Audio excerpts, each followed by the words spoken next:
नमस्कार। Economics Awadh classes YouTube channel पर आपका स्वागत है। आज की क्लास में हम लोग लगभग 20 बहुविकल्पी प्रश्नों को सॉल्व करेंगे।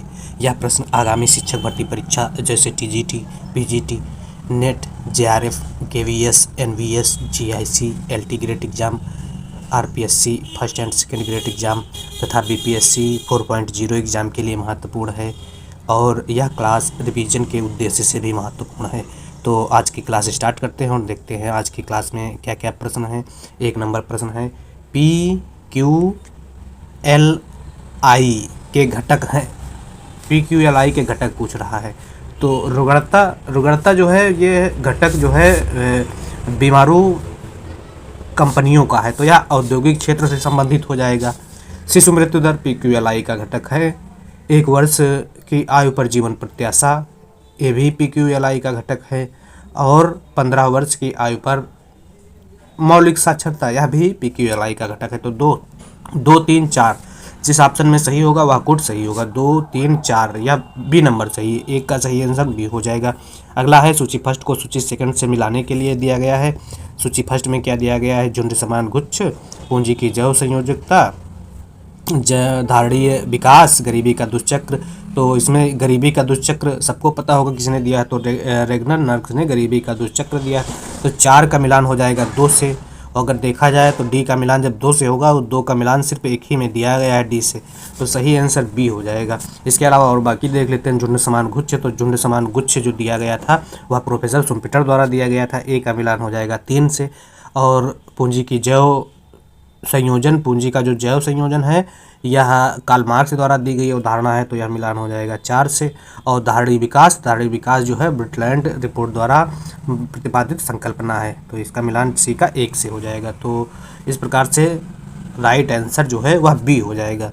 तो 2 का सही आंसर बी है। अगला 3 नंबर है प्रसरण का विश्लेषण निम्न का उपयोग करके किया जाता है। टी परीक्षण का, जेड परीक्षण का, एफ का, काई स्क्वायर परीक्षण का। तो प्रसरण का उपयोग जो है वह एफ परीक्षण का उपयोग करके किया जाता है। तो 3 का सही आंसर जो है सी है। अगला 4 नंबर प्रश्न है वस्तु के वजन, आकार या माप के अनुसार लगाया गया कर क्या कहलाता है? तो जब वस्तु के वजन, आकार या नाप के आधार पर कर लगाया जाता है तो उसे परिमाणात्मक कर कहते हैं। इसके अलावा जो कर वजन के रूप रंग के आधार पर लगाया जाता है उसे यथामूल्य कर कहते हैं। तो इसका सही आंसर बी हो जाएगा, क्योंकि पूछा गया वजन, आकार या माप के आधार पर जो कर लगाया गया उसे क्या कहते हैं? तो उसे परिमाणात्मक कर कहते हैं।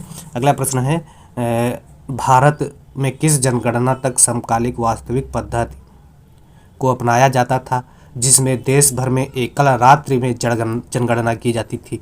तो यह 1931 तक अपनाया जाता था। 1931 सी में दिया गया है, तो सही आंसर सी है। अगला है 6 नंबर प्रश्न है किसान क्रेडिट कार्ड की व्यवस्था किस वर्ष से प्रारंभ की गई थी? तो किसान क्रेडिट कार्ड की व्यवस्था 1988, 2008, 1978, 1998। तो किसान क्रेडिट कार्ड की व्यवस्था जो है 1978 में प्रारंभ की गई थी। और किसान क्रेडिट कार्ड जो है यह अल्प ब्याज दर पर किसानों को ऋण उपलब्ध कराने का एक अच्छा माध्यम है, तो इसलिए इसका सही आंसर 1998 हो जाएगा। तो 6 का सही आंसर डी है। अगला 7 नंबर प्रश्न है निम्नलिखित में से कौन सी 3 स्तरीय सहकारी ऋण ढांचे में मध्यवर्ती कड़ी नहीं है?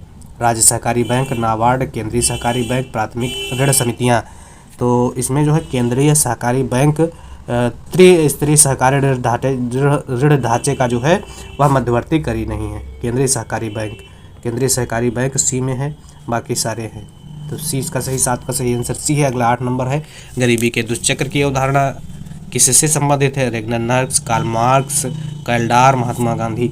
तो गरीबी के दुष्चक्र की अवधारणा जो है यह रेगनर नर्क्स से संबंधित है। इसके अलावा कार्ल मार्क्स जो है यह श्रमाधिक्य के सिद्धांत से संबंध रखते हैं। महात्मा गांधी स्वतंत्रता आंदोलन से सिद्धांत रखते हैं।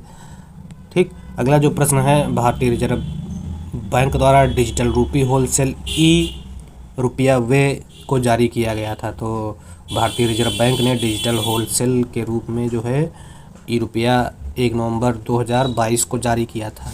1 नवंबर 2022 ए ऑप्शन में दिया गया, तो 9 का सही आंसर ए है। अगला 10 नंबर प्रश्न है भारत सरकार विपणन वर्ष 2023-24 के लिए गेहूं का न्यूनतम समर्थन मूल्य निर्धारित किया था। तो 2023-24 के लिए गेहूं का जो समर्थन मूल्य था वह 2125 रुपये था। ये पुराना क्वेश्चन है 2023-24। इसके बाद 2024-25 आया है, 2024-25 हो गया और फिर 2025-26। तो वर्तमान में 2000 इन दोनों का इम्पॉर्टेंट है कि कौन सा विपणन मूल्य निर्धारित किया गया था। तो 2024 में जो गेहूं का जो न्यूनतम समर्थन मूल्य था वह 2275 रुपये निर्धारित किया गया था और 2025-26 में गेहूं का न्यूनतम MSP जो है न्यूनतम समर्थन मूल्य 2425 रुपये निर्धारित किया गया था। तो सरल है याद करना कि 2025-26 में 2425 रुपये गेहूं का समर्थन मूल्य है। तो इस जो कुछ 10 का जो आंसर है वह 2125 रुपये था। 2023-24 का गेहूं का समर्थन मूल्य पूछा गया है इसमें। अगला 11 नंबर प्रश्न है, प्रधानमंत्री सम्मान निधि योजना को औपचारिक शुरुआत 24 फरवरी को यूपी के किस शहर से की गई थी? प्रधानमंत्री किसान सम्मान निधि योजना की जो शुरुआत है वह 24 फरवरी 2019 को यूपी के किस शहर से पूछी गई थी? तो पूछ रहा है बलिया से, लखनऊ से, कुशीनगर से। तो गोरखपुर से प्रधानमंत्री किसान सम्मान निधि योजना की शुरुआत की गई थी। तो सही आंसर डी है। किसान सम्मान निधि योजना जो है छोटे सीमांत किसानों को 6000 रुपये दिए जाते हैं जिसमें, और यह 6000 रुपये की राशि जो है 3 समान किस्तों में दी जाती है। PM सम्मान निधि योजना के अगर उद्देश्य की बात की जाए तो सभी पात्र भूमिधारक किसानों को उनके परिवारों को आय सहायता प्रदान करना होता है तथा वित्तीय आवश्यकताओं को पूरा करने के लिए PM किसान सम्मान निधि किसानों को प्रदान की जाती है और जिसका मकसद होता है कि किसान छोटे छोटे जो आवश्यकता की वस्तुएं हैं उन वस्तुओं को खरीद सकें। तो इस प्रकार से किसान सम्मान निधि योजना की शुरुआत जो है वह गोरखपुर से 24 फरवरी 2019 को की गई थी। यह डेट भी इम्पॉर्टेंट है, 24 फरवरी 2019। अगला प्रश्न है, प्रधानमंत्री किसान सम्मान निधि योजना के लिए वित्तीय वर्ष 2023-24 के लिए धनराशि आवंटित की गई थी। तो प्रधानमंत्री किसान सम्मान निधि योजना में वित्तीय वर्ष 2023 और 24 के लिए जो धनराशि आवंटित की गई थी बजट में वह है 60,000 करोड़ रुपये।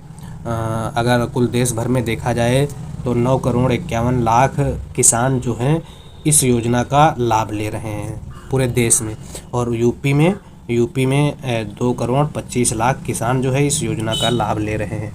तो इस प्रकार से हर किस्त इसमें जो है 4 माह के अंतर पर दी जाती है 2,000 रुपये की, और 3 किस्तें 6,000 रुपये टोटल जो दिया जाता है, और 3 किस्तों में यह 6,000 रुपया हो जाता है।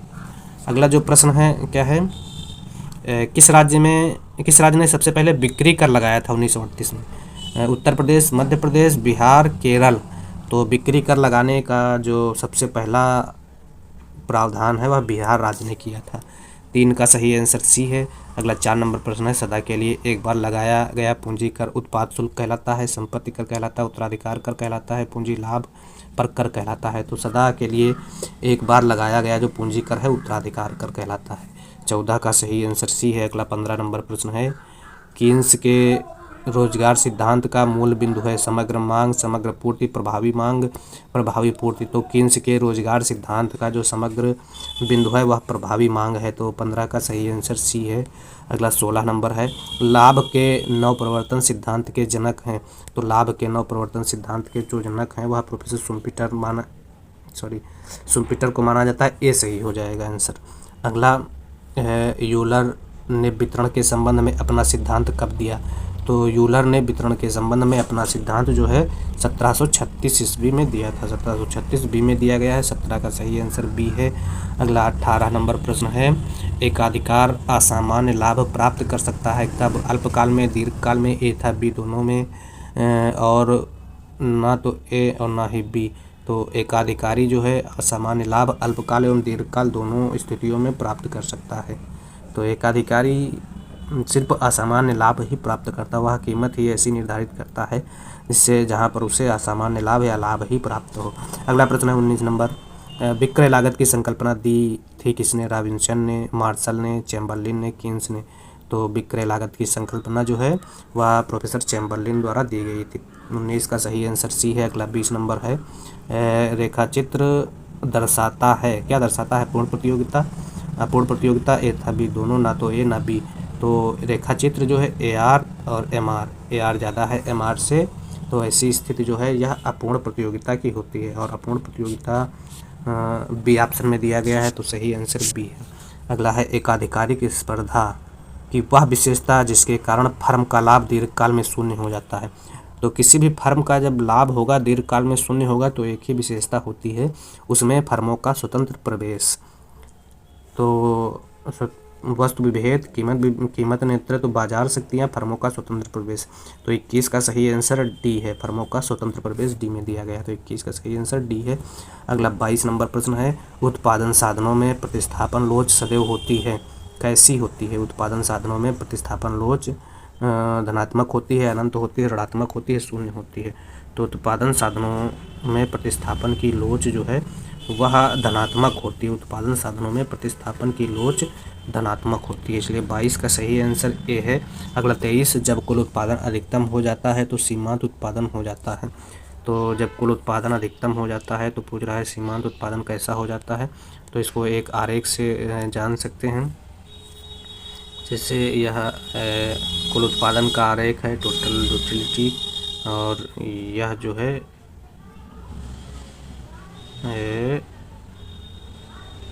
इसको इस तरह से बना सकते हैं, जैसे